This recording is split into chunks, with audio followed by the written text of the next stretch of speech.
Around 4000 BCE, life in Britain was changing.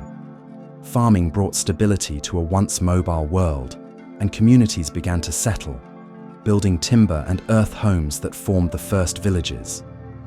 From post holes and hearths, archaeologists pieced these dwellings back together, revealing carefully arranged rectangular and circular houses. These early homes offered warmth, shelter, and a base for daily life. Families could plan for the seasons, store food, craft tools, and care for animals. This wasn't just a technological shift, it was a cultural one. People were no longer passing through the landscape, they were shaping it. The Neolithic home became a place of belonging, the heart of community, and the foundation for the villages and traditions that followed. If you enjoy exploring how ordinary lives shaped ancient Britain, feel free to like and subscribe. It helps me bring more of these stories to life. Neolithic homes were practical and purpose-built. Timber frames supported walls of wattle and daub or packed earth, while roofs were thatched with reeds or grass. Houses could be rectangular or circular, often oriented to take advantage of sunlight and to shield interiors from prevailing winds. Inside, a central hearth provided heat for cooking and light, while internal spaces were organized for sleeping, crafting, and storage of essential tools. Raised platforms or shelves held belongings, though full-scale food storage is explored later. Stone furniture, when available, added durability and comfort. Constructing these homes required teamwork. Families and small communities combined their skills to raise walls, thatch roofs, and create functional interiors. Placement of houses within settlements was deliberate. Homes were spaced for privacy, but close enough to allow interaction and cooperation. The design of early homes demonstrates ingenuity, adaptation, and thoughtful use of available materials. Each structure balanced survival needs with domestic comfort, reflecting an emerging sense of permanence in a landscape that had previously been traversed rather than occupied. Skara Brae on Orkney provides a remarkable glimpse of Neolithic domestic life. Buried under sand for millennia, its stone-built homes survive almost intact.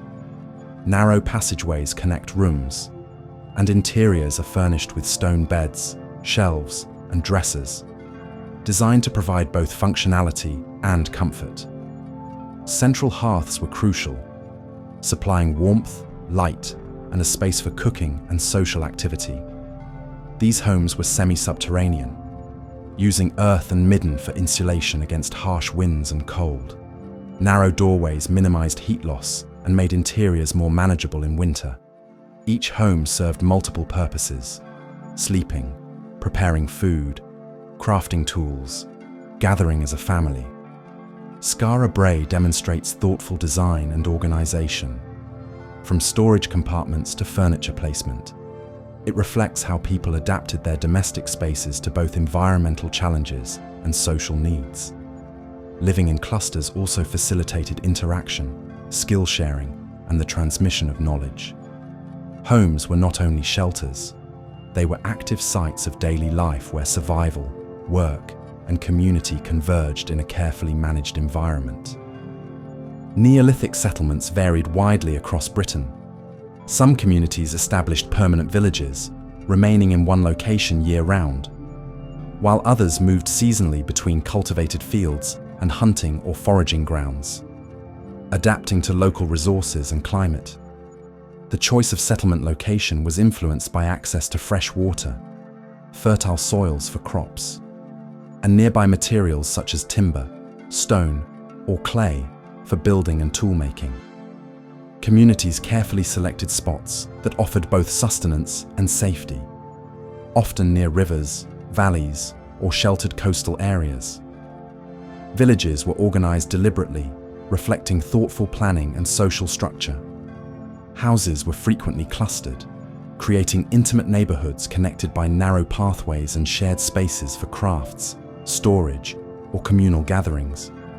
Open areas between homes could serve as meeting points, workspaces, or ceremonial locations. This layout allowed families to interact, exchange knowledge, and coordinate tasks efficiently. without constant oversight. Social life extended beyond individual households. Communities held shared work periods, participated in seasonal activities such as planting, harvesting, or preparing animal hides, and maintained informal systems of cooperation and support. Life was structured around environmental cycles, agricultural demands, and cultural practices, giving rhythm and predictability to the year. Neolithic villages illustrate how people balanced privacy with community engagement. Each household managed its own domestic affairs, yet settlements encouraged collaboration, reinforced cultural continuity, and nurtured the social bonds that became foundational for more complex society. These villages were not just homes. They were the centers of early communal life. Life in Neolithic homes revolved around daily tasks and seasonal work. Families cooked meals, prepared materials for tools, cared for children, and maintained both homes and fields. Daily routines were structured around natural cycles: planting, harvesting, winter preparation. Homes were multifunctional. Hearths were gathering points for cooking and warmth, while furniture supported work, rest, and storage of essential items such as tools and clothing. Stone furniture and built-in features maximized utility in compact spaces. Knowledge and skills were passed orally. Children observed adults, gradually learning farming, animal care, and domestic management. Adults coordinated labor to balance household and communal needs. And homes became sites of learning, planning, and social interaction. Through these routines, Neolithic people developed resilience, adaptability, and expertise. Homes were not just shelters.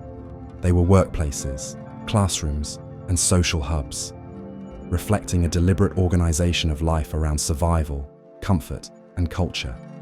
Storage was vital to survival in Neolithic communities. Grain, seeds, nuts, dried meat, and other essentials were carefully kept in clay-lined pits, wooden containers, stone boxes, or raised platforms, protecting food from moisture, pests, and spoilage. Some communities even used small recessed compartments built into walls or furniture to store valuables and perishable items. These measures ensured that households could endure harsh winters, poor harvests, or periods when hunting and gathering yielded little. Homes functioned as both living spaces and storage hubs. Tools, hides, craft materials, and other resources were organized strategically, ensuring accessibility and efficiency. Families developed deliberate routines for replenishing reserves, preparing seeds for planting, drying or smoking meat, preserving surplus food. Villages coordinated these activities at a broader level, sharing labor and knowledge to manage resources collectively. Storage practices were closely linked to seasonal rhythms. Summer was dedicated to harvesting, drying, smoking, and replenishing supplies. Winter required careful use of stored food to maintain sustenance and energy. Even small lapses could threaten survival. Planning and attention to detail were critical. Beyond practical function, storage reflected foresight and social organization. It demonstrates how Neolithic communities balanced immediate needs with future planning, embedded resource management into domestic design, and fostered cooperation within and between households to ensure long-term resilience. Neolithic homes symbolized belonging. For the first time, people lived permanently in one place, shaping the land and establishing communities. Settlements reflected social bonds, practical organization, and cultural traditions. Homes and villages allowed planning, skill transmission, and survival strategies to be maintained over generations. Communal spaces, pathways, and coordinated work fostered cooperation, while the design and layout of interiors revealed careful thought about daily life. These settlements laid the foundation for more complex societies. Permanent homes and villages changed the relationship between people and the environment, transforming how communities worked, socialized, and identified with place. Neolithic homes were more than shelters. They were the heart of society, linking survival, social life, and culture in a way that endures in the archaeological record. Neolithic homes and settlements transformed Britain. They marked the first time people were rooted in one place, creating communities, traditions, and a lasting relationship with the land. The traces they left, post holes, hearths, floors, and storage pits, offer a remarkable glimpse into the daily lives of Britain's first settlers. If you've enjoyed this journey into the past, please like the video and subscribe to uncover more stories from history.